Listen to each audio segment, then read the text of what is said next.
The words on my phone screen blurred as my coffee mug grew cold in my hand. Jennifer's text sat in our family group chat like a slap. Just finalizing SeaWorld headcount. Tom got us a group discount, so it's David's family, Mom, and us. Spring break tradition continues. I read it 3 times, my throat tightening with each pass. 5 years of this tradition. 5 years of my son Marcus being part of the cousins. And now, suddenly, we weren't even mentioned. The group chat stayed silent. No one questioned it. No one asked about us. Just 3 thumbs-up reactions, and my mother's "sounds perfect." Marcus appeared in the kitchen doorway, newspaper delivery bag already on his shoulder. It was 5:45 in the morning on a Saturday. This kid woke before dawn every single day to earn money for a bike, never complained, never asked why his cousins got everything handed to them while he saved quarters in a jar. "Heading out, Mom." I forced a smile. "Be safe, honey. Text me at the halfway point." The door clicked shut and I stared at that text again. My sister had always been like this. Subtle exclusions, quiet judgments about my modest apartment, my freelance design work, the fact that Marcus delivered papers. She assumed struggle. She assumed I couldn't afford to keep up. What she didn't know was that the settlement from my ex-husband's company buyout 2 years ago sat untouched in my accounts. Substantial money. Enough to buy a house outright. Enough to never work again if I chose not to. Money I chose not to flash around because I wanted Marcus to learn what actually mattered. My name is Nicole. I'm 38, and I'm a graphic designer. This is the story of how I taught my family that assumptions have consequences. My fingers moved across my phone screen, pulling up the SeaWorld VIP booking site, private cabana packages, behind-the-scenes tours, exclusive dolphin encounters with actual trainers, the kind of experience Jennifer's discount tickets would never touch. The premium spring break package came to just over $24,000. I booked it for the exact same week, then returned to the group chat. "Understand completely. Marcus and I will make our own plans. Have fun." Jennifer's response came in seconds. "I knew you'd get it. Our kids have been planning specific rides for months, and you know how different age groups are." I didn't reply. I just forwarded my confirmation to my private email and went about my weekend. Over the following week, Jennifer flooded social media, her kids shopping for new swimsuits, videos of them planning which attractions to hit first. Her husband Tom apparently got an amazing deal through his company. Every post felt designed to showcase what we were missing. Marcus noticed on Tuesday, "Mom, are Aunt Jennifer and everyone really going to SeaWorld without us?" I looked at my son. This 12-year-old who never asked for anything, who worked harder than kids twice his age, who saved every dollar with quiet determination. "We're going too, honey. Different days, but we'll be there." His whole face transformed. "Really? We can afford it?" "You've worked incredibly hard this year. You've earned something special." When Monday morning arrived, Marcus and I headed to the airport while Jennifer's family drove down, planning to arrive the next day. The luxury SUV that picked us up from the airport had Marcus pressing his face to the window, taking in San Diego like it was another planet. Our Bayview hotel suite drew the same reaction, respectful amazement, questions in his eyes that he was too polite to ask. That was Marcus, patient, trusting, never demanding explanations.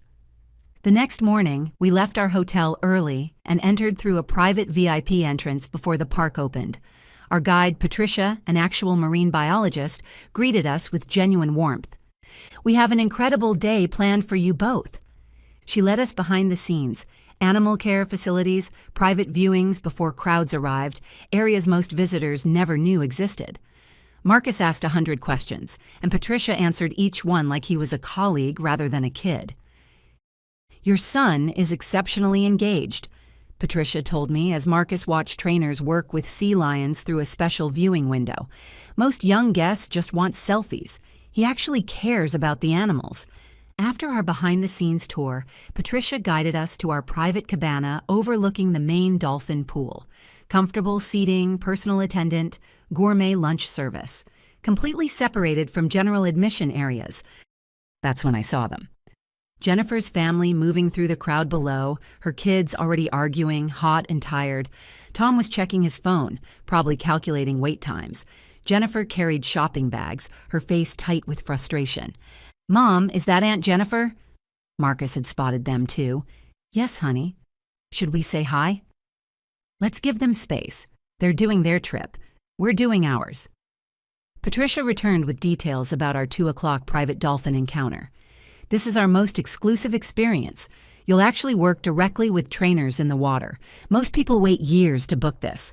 At 1:45, we were fitted with wetsuits in a private changing area. Marcus vibrated with excitement, asking if he could take photos to show his friends from his paper route. The private pool was partially visible from certain public viewing areas.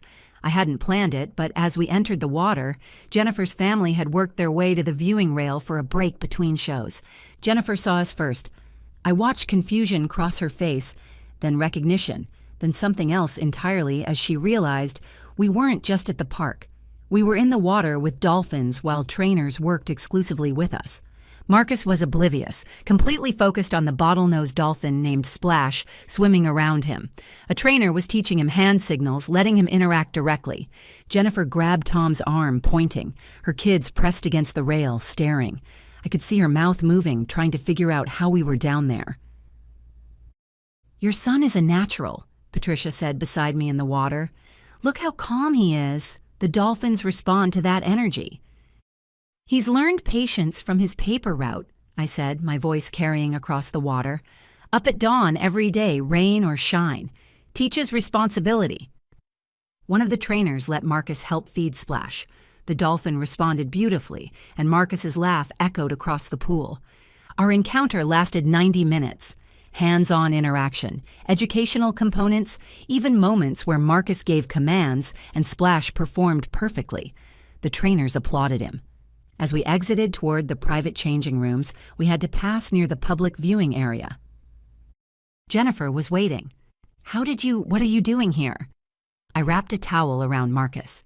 "Having a wonderful time. The VIP experience has been incredible."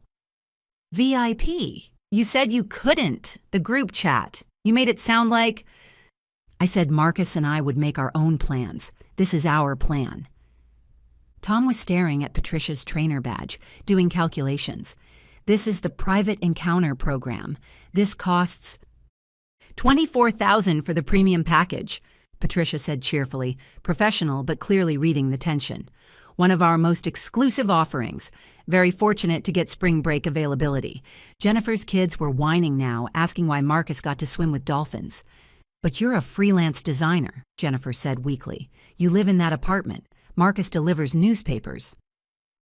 "He does deliver newspapers every single morning at dawn because I'm teaching him that money isn't everything, but when you have it, you can choose to use it meaningfully." I kept my voice level. "We live modestly because those are our values, not our limitations." Marcus emerged from the changing room, hair damp, wearing his complimentary VIP shirt. He spotted his cousins and waved. "Hey, this place is amazing. Did you guys see the orcas yet?" Jennifer's oldest mumbled something about lines being too long. "We have reserved seating for the orca show at 4, Patricia said, checking her tablet. "Front row, private section. Would you like to head there early, Marcus?" "Yes, please." Marcus was already walking with Patricia, then stopped. "Mom, you coming?" "Right behind you, sweetie." I turned back to Jennifer. "Your text said Marcus wouldn't fit in, that your kids had been planning for months and he just didn't belong." I let that statement breathe. "You were right. He doesn't fit in with entitlement. He fits in with people who work hard, stay humble, and appreciate what they have." "I didn't mean—" Jennifer started. "You did mean it. You meant exactly what you said. You assumed that because we live simply and Marcus works hard, we couldn't afford to be included. You decided for us." I adjusted my bag. "Marcus will remember this trip forever. Not because of what we spent, but because he learned that character matters more than appearances." "I hope your kids learned something valuable this week, too." Now, Tom put his hand on Jennifer's shoulder as I walked away. I heard him say quietly, "I told you not to send that text." The rest of our day was spectacular.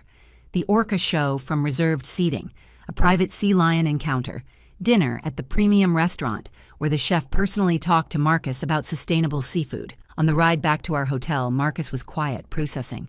"Mom?" "Yes, honey." "Yeah." Aunt Jennifer didn't want me to come on the family trip, did she? I took a breath. No, sweetie, she didn't. Because she thought we were too poor? Something like that. He was quiet for another moment. But we're not poor. No, we're not. But we also don't need to prove that to anyone. We live the way we do because I want you to understand that character and hard work matter more than impressing people. Is that why you let me keep doing the paper route even though we don't need the money? Smart kid. Yes, because the money you're earning isn't the point. The discipline, the responsibility, the pride in doing something well, that's the point. I like the paper route, he said, even when it's cold. I know you do, and that's exactly why today was special. Not because of the Dolphins or VIP treatment, but because you've earned the right to enjoy something without guilt. You know the value of hard work. We spent the rest of the week using every aspect of our package. We saw Jennifer's family twice more. Once at a show where they were in general seating while we were VIP section. Once at a restaurant where they waited in a long line while we were seated immediately. Each time Jennifer looked away. Her kids stared. Tom nodded once. Respect or embarrassment, I couldn't tell. Marcus never gloated, never mentioned it to his cousins. He just enjoyed the experience with the same quiet gratitude he brought to everything. On our last day, Patricia gave Marcus a certificate and a special photo book. You're one of the most memorable guests we've hosted. Your questions, your respect for the animals, your genuine enthusiasm, please stay curious about marine biology. On our final morning, we checked out and headed to the airport. During the flight home, Marcus studied every photo, reading the educational materials Patricia had given him. Mom, thank you. This was the best trip ever. You're welcome, honey. You deserved it. My phone had 43 unread messages, most from Jennifer, progressing from confused to defensive to something that might have been apologetic. A few from my mother asking what was going on, one from David. Heard about SeaWorld. Jennifer's kids won't stop talking about Marcus's VIP experience. Maybe next time include the whole family? I didn't respond to any of them immediately. When we got home, Marcus asked if he could start his paper route again the next morning. Already? Don't you want a few days off? The customers depend on me, Mom. I told them I'd only be gone a week.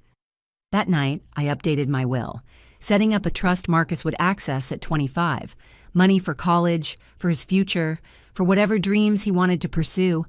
But until then, we'd keep living in our modest apartment. He'd keep delivering papers. We'd keep living by our values. A week after we returned, I finally responded to Jennifer. I called her directly. The conversation was brief. She apologized. Genuinely this time, not the defensive messages she'd sent from San Diego. She admitted she'd made assumptions about my financial situation and had been embarrassed when Tom confronted her about it. She said she wanted to repair our relationship, that the kids missed Marcus. I told her I appreciated the apology, but that trust takes time to rebuild. I explained that Marcus and I would need space and that future family gatherings would depend on whether she could treat us with genuine respect, not pity or judgment. She agreed, tearfully, and said she understood.